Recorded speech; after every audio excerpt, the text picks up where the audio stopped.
কর্তৃক আয়োজিত কেন্দ্রীয় মানব সম্পদ উন্নয়ন কেন্দ্রের প্রশিক্ষণ সুবিধা সম্প্রসারণ ও আধুনিকীকরণ প্রকল্পের আওতায় 7 দিনব্যাপী টেকসই উন্নয়নে প্রযুক্তির ব্যবহার বিষয়ক প্রশিক্ষণ কোর্সে সমাপনী অনুষ্ঠান এবং সনদপত্র অনুষ্ঠানে সম্মানিত প্রধান অতিথি গণপ্রজাতন্ত্রী বাংলাদেশ সরকারের যুগ্ম সচিব, যুব উন্নয়ন দপ্তরের সম্মানিত পরিচালক প্রশাসন জনাব এম আকেশ স্যার। অনুষ্ঠানটি সভাপতিত্ব করছেন যুব উন্নয়ন একাডেমির সুযোগ্য অধ্যক্ষ এবং যে প্রকল্পের মাধ্যমে আমরা প্রশিক্ষণ গ্রহণ করছি প্রকল্প পরিচালক জনাব মোহাম্মদ সেলিম খান স্যার এবং আমরা যারা এই প্রকল্পে অংশগ্রহণকারী সকল সহকারী পরিচালকবৃন্দ, কোর্স পরিচালক এবং কোর্স পরিচালনার সাথে সকল সংশ্লিষ্টদেরকে জানাচ্ছি আমার সালাম, আসসালামু আলাইকুম, শুভ সকাল। আমরা 7 দিনব্যাপী যে প্রশিক্ষণ গ্রহণ করলাম, বেসিক্যালি প্রশিক্ষণটা ছিল টেকসই উন্নয়নের প্রযুক্তির ব্যবহার। এখানে দুটো টার্মিনোলজি খুব ইম্পর্টেন্ট। টেকসই উন্নয়ন, যেটাকে সাস্টেইনেবল ডেভেলপমেন্ট ইংরেজিতে বলে, প্রযুক্তির ব্যবহার। বেসিক্যালি টেকনোলজিটা কীভাবে ইনকর্পোরেট করবে সাস্টেইনেবল ডেভেলপমেন্টে। আমরা জানি সাস্টেইনেবল ডেভেলপমেন্ট গোলস 2030 সালের মধ্যে আমাদের এটা অ্যাচিভ করতে হবে। এই সাস্টেইনেবল ডেভেলপমেন্ট গোলটাকে আমরা অ্যাচিভ করতে হলে আমাদের যে কাজটা করতে হবে, প্রযুক্তিটাকে ভালো মতো আত্মস্থ করতে হবে। আমরা প্রায় 6,500 জনবলের এই যুব উন্নয়ন দপ্তর, আমরা আমাদের ডিপার্টমেন্টটাকে আরও বেশি সামনের দিকে এগিয়ে নিয়ে যেতে হলে প্রযুক্তির যে ব্যবহার সেটার সাথে নিজেদেরকে মানিয়ে নিতে হবে এবং আমাদের যুবদের মাঝে সেই জিনিসটা ডিসিমিনেট করতে হবে যেন আমাদের দেশটাকে আমরা খুব দ্রুত ডেভেলপড কান্ট্রি হিসেবে করতে পারি। আমরা 7 দিনের যে বিষয়গুলো শিখেছি, এখানে বেশ কিছু নতুন টার্মিনোলজি ছিল। আমি মোস্ট ইয়াংগেস্ট আপনাদের মধ্যে, এখানে আমি যে জিনিসটা দেখেছি, আমিও অনেক নতুন কিছু জিনিস শিখেছি। আপনাদের ক্ষেত্রেও অনেক আগে থেকে অনেক কিছু পারেন, আমি দেখেছি, আমার বেশ ভালো লেগেছে। তারপর আমাদের যেমন এখানে ছিল, আমরা কিভাবে একটা ছবির কোনো ডকুমেন্ট যেটা আছে, যেমন ই পেপার, ওখান থেকে কিভাবে আমরা লেখাটাকে ওয়ার্ড ফাইলে নিয়ে আসতে পারি, এই জিনিসটা একেবারে আমার কাছেও নতুন ছিল। আমরা এখানে জেনেছি যে একটা ইমেইল অ্যাকাউন্টে বা আমরা গুগল ড্রাইভে কতটুকু সাইজ রাখতে পারি, 15 জিবি পর্যন্ত রাখতে পারি, এটা অনেকের কাছে আমাদের নতুন ছিল।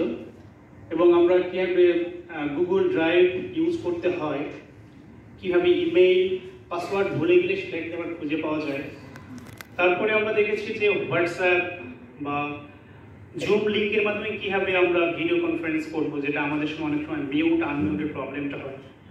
আমরা আরও শিখলাম যে স্টিভিং টুলস বা একটা ইমেজকে রিসাইজ কীভাবে করতে হয়, বেশ কিছু বিষয় ছিল। এবং আমরা পাশাপাশি মাঠ পরিদর্শনে আমরা জাহাঙ্গীরনগর বিশ্ববিদ্যালয়ে আইআইটিতে গিয়েছিলাম।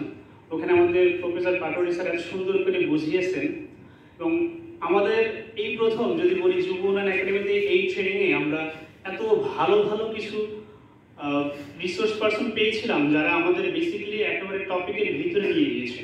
আমরা টপিকটা শিখতে পেরেছি, আমরা প্র্যাকটিক্যালি ট্রাই করেছি এবং হাতে কলমে বেশ কিছু বিষয় শিখিয়েছেন, যেটা আসলে ওনারা কাছে গিয়ে আমাদের শিখিয়েছেন। আর আরও ব্যাপার ছিল যে এখানে রিসার্চ পার্সন হিসেবে অনেকেই এসেছেন যাদের বয়স খুবই কম, কিন্তু তারা ওই টপিকে এত এক্সপার্ট, যেটা আসলে খুবই ভালো লেগেছে যে কেউ এক্সপার্টিস গ্রো করলে তাকে মূল্যায়ন করা হয় দেশে এবং আমরা সেখান থেকে শিখতে পেরেছি। শেখার জন্য একজন অল্প বয়সের কাছ থেকেও শেখা যায়। আমি আরেকটা বিষয়ে বলবো যে কর্তৃপক্ষ আমাদের কেন্দ্রীয় মানব সম্পদ উন্নয়ন কেন্দ্রের নাম চেঞ্জ করে যুব উন্নয়ন একাডেমি করেছে, যেটা এই নাম চেঞ্জের ক্ষেত্রে আমাদের সম্মানিত পরিচালক প্রশাসন জনাব এম আকেশ স্যারের এখানে যে পরিমাণ ইফোর্ট ছিল, সেটা আসলে স্যারকে আমি আমার অংশগ্রহণকারীদের পক্ষ থেকে কৃতজ্ঞতা জানাচ্ছি এবং আমরা স্যারকে এই বিষয়ে করতালি জানি।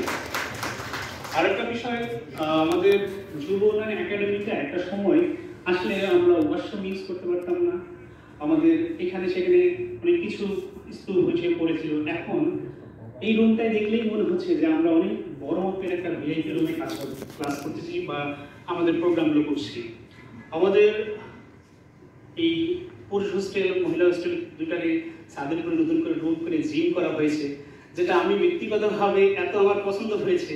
আমি বেশ অনেক সময় ওখানে কাটিয়েছি। যেটা এখানে প্রশিক্ষণ করতে এসে আগে আমরা কি করতাম, 9টা 5টা প্রশিক্ষণ ছিল, যে যার মধ্যে করে ব্যাংটন রাস্তা পার হয়ে চা বিড়ি খেয়ে অনেক সময় নষ্ট করা হতো।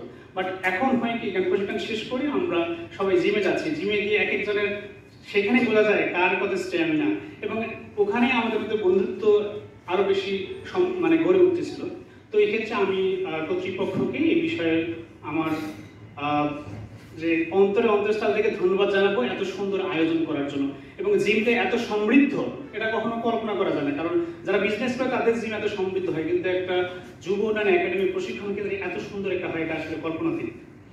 আর আমরা আরেকটা বিষয় বলবো যে আমরা যে প্রকল্পের আন্ডারে এই প্রশিক্ষণ গ্রহণের সুবিধা পাচ্ছি, প্রকল্পের কারিগর আমাদের যেমন আমি আকিব স্যার, ওনার হাত ধরেই আসলে এই প্রকল্পগুলো যুব উন্নয়ন করতে আসছে। আমরা চাই স্যার আমাদের এখানে অনেক দিন থাকবে, কারণ স্যারের মতো মানুষের দরকার আছে। কিছু ব্যাপার আছে যে মানুষ পথ সৃষ্টি করে। আমাদের সামনে আছেন পরিচালক প্রশাসন মহোদয়, উনি পথ সৃষ্টি করতে জানেন এবং আলোর দিশারি আমরা চাই ওনার হাত ধরে যুব উন্নয়ন দপ্তর আরো সামনে এগিয়ে যাবে। আমরা কর্মকর্তা কর্মচারী আমরা সকলেই স্যারের কাছে কৃতজ্ঞ থাকবো এবং আমরা যুব উন্নয়নকে সামনে এগিয়ে নিয়ে যাব এবং এই যুব উন্নয়ন একাডেমির ভবিষ্যৎ আরো উজ্জ্বল হবে প্রত্যাশা করে আমি আমার সংক্ষিপ্ত বক্তব্য এখানে শেষ করছি। ধন্যবাদ সকলকে। আসসালামু আলাইকুম ওয়া রাহমাতুল্লাহ। ধন্যবাদ। সম্মানিত সুধী, অনুষ্ঠানে এই পর্যায়ে প্রধান অতিথির বক্তব্য। স্যার কষ্ট করে ছুটির দিনে আমাদের মাঝে উপস্থিত হয়ে অনুষ্ঠানকে সাফল্যমণ্ডিত